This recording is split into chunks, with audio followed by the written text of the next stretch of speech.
তো hello friends, আজকে আমি 5টা গজব ফটো নিয়ে আসলাম। মানুষ এডিটিং করে চাঁদে পৌঁছে গেছে, এমন একজন বেহুদা টেইলার যা ইন্ডিয়াকে কোথায় লুকিয়ে রেখেছে এখনো পাওয়া যায়নি।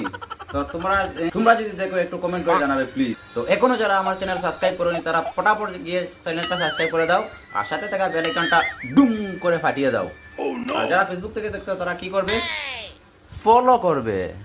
যাবেন মানে লাইকটা দিয়ে যাবেন, না তো একদম পিছু পাঠিয়ে দেবো। তো এই দেখো টুনি দিদি, পটলদা বলেছিল আমার জন্য রুটি নিয়ে এসো, কিন্তু দিদি এমন রুটি বানাচ্ছে এখন বোঝা যাচ্ছে পুরো গ্রাম খাবার খাবে। চম চম নপুর বাজে, বন্ধের মাঝে ডিজে বাজে। তো বন্ধুরা, আমি একটা জিনিস বুঝতে পারলাম না, গাড়িটা উল্টে আছে বন্ধের মাঝে আর সবাই তাকাচ্ছে ওদিকে। ওদিকে কি মিয়া কালিফা নাচছে?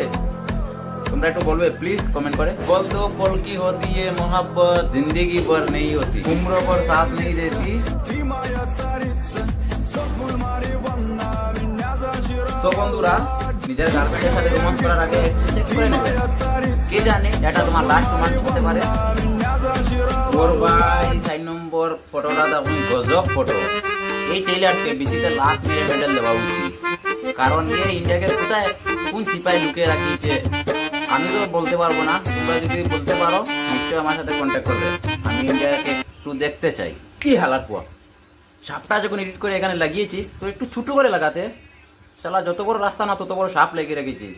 আর এই যে সাইডে যে মানুষগুলো দেখছে তারা কি সাপকে এখানে কারা রেখে পাতারে দেখছে?